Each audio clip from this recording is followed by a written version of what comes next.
اگر کوئی شخص یہ چاہے کہ وہ تصوف پر بنیاد دیکھ لے تو اس کو چاہیے کہ کلابازی کی کتاب التعرف لمعرفت التصوف، التعرف لمعرفت التصوف، اور اس کے بارے میں علماء کہتے ہیں من لم يدر التعرف فلا يلتفت الى قوله في التصوف،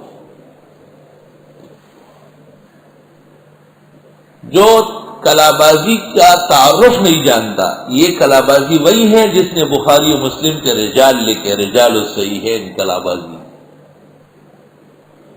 التعرف بمعرفت التصوف،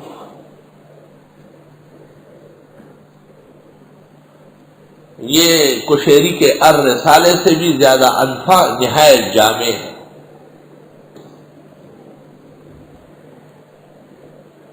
فارسی میں خواجہ خواجگاں خواجہ سنجر معین الدین چشتی رحمت اللہ علیہ کی کتاب لمعات خواجہ انسائکلوپیڈیا ہے۔ معین الدین چشتی رحمہ اللہ حافظ الحدیث سے اپنے وقت، یہ اس زمانے کے پیر ویر نہیں تھے ٹکا چار دکاندار، التجار هم الفجار۔ ہاں دای ماما نے خپید ربائی ہوئی دے پیران نہ بنی، میں تاس اور ڈیزل پیران نہ بناؤں۔ ہاں تب پیرئی پوئے کہ ستخو پر دکانداری تا پیرئی ہوئے۔ خواجہ خواجگاں خواجہ سنجر معین الدین چشتی رحمت اللہ علیہ، چھٹی صدی ہجری کے، ان کا اور شیخ عبد القادر جیلانی کا زمانہ ایک ہے، لیکن وہ گیلان سے بغداد گئے ہیں اور یہ چشت سنجر سے یہاں آ گئے، ہندوستان تشریف لائے ہیں۔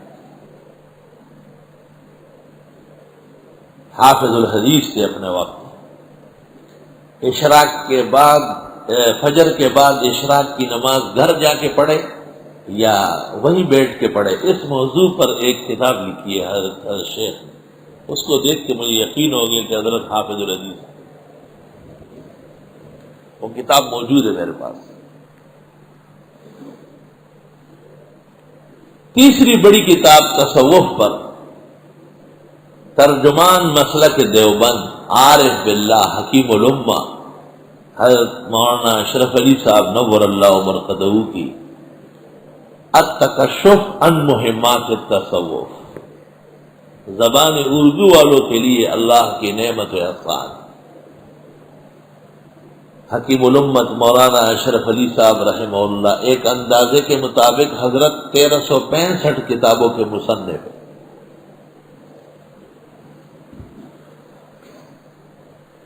حضرت کی کتاب عام ہے، عام چل رہی ہے، اس کا نام ہے التکشف عن مہمات التصوف۔ اس کی کچھ تلخیص یا تشریح ہمارے بزرگ اور مخدوم ڈاکٹر عبدالحی مرحوم نے بھی اردو مبین میں کی ہے، کیونکہ حکیم الامت کی کتاب ان کی شان کے مطابق اردو ہے لیکن فارسی کا بہت غلبہ ہے۔ تاہم میں طلبہ عزیز کو ترغیب دیتا ہوں کہ وہ حضرت کی کتاب التکشف اپنے سرہانے رکھا کرے، دیکھا کرے، اعمال میں رغبت ہوگی، معاصی سے نفرت پیدا ہوگی، اور اللہ کے کامل بندوں سے محبت سے دل و دماغ مسرور رہے۔ اس کتاب کی یہ خاصیت۔ حضرت حکیم الامت مولانا اشرف علی صاحب کی 1365 کتابوں میں سے 4 کتابیں ایسی ہیں جس پر پورا ہندوستان قیامت تک فخر کرے۔ ایک یہ التکشف عن مہمات التصوف، اور دوسری اصلاح انقلاب امت، اور تیسری حضرت کی کتاب بوادر النوادر جو اردو زبان کی بدائع سنائے۔ بوادر النوادر کو اگر کوئی طالب علم سادسہ سابعہ اور دورے کے سال پورا سال مطالعہ کرے، انشاءاللہ وہ پورے ملک میں امتیازی طالب علم ہوگا۔ دیدرا دیدہ بھائی، یہ گز ہوئے میدان، ایک دن اور ایک ہفتے والی کتاب نہیں ہے، پورا سال شوال سے لے کے آخر رجب تک آپ اسے ختم کریں۔ بوادر النوادر آخری تصنیف ہے، اور اس میں حضرت نے لکھا ہے جو کچھ اس میں ہے بس وہی میرا مسئلہ کہ اس سے پہلے تمام سے رجوع کرتا ہوں۔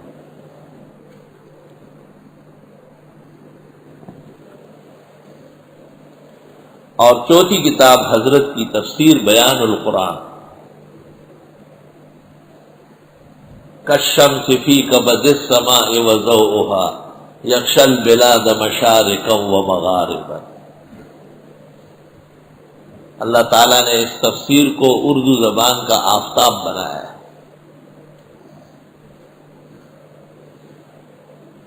اس عاجز اور فقیر نے قرآن مجید کی برکت سے اب تک 400 تفاسیر چھوٹی بڑی مطالعے کی، اور میرے کتب خانے میں 400 یا 10-15 زیادہ یا کم موجود ہوگی۔ مجھے کسی زبان میں ایسی تفسیر معلوم نہیں جس طرح اردو میں بیان القرآن۔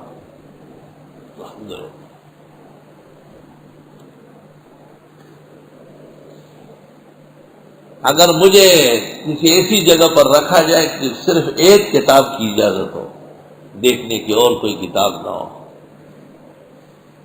تو ایک قرآن شریف منگوا لوں گا، کہوں گا کہ بیان القرآن دے دے، اور فقہ حنفی کی بدائع ثنائی، اور علم ادب میں ابن شہاب نویری کی نہایت العرب فی فنون الادب،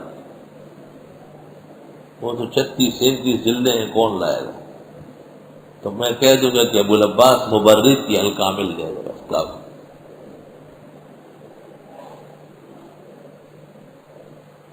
اور فارسی زبان کے اندر عمر خیام کے رباعیات ہے، بس اور نہیں چاہیے۔ جیسے حضرت مولانا انور شاہ سے فرماتے تھے، کاش کہ مجھے بس ایک چائے کا گرم کپ دے دیے جائے، 2 بسکٹ اور ایک تیز تلوار، اور انگریزوں کی گردنیں مارو، ہندوستان سے باہر نکالو، کیونکہ انگریزوں نے یہاں کی اسلامی سلطنت مغلیہ کی تس نس کر دی۔ تو جو اسلام کو جانتا ہو اس کو اس کا درد بہت ہو۔ دیکھیے انگریز ڈائری جو ہندوستان کا دستاویز شائع ہوا،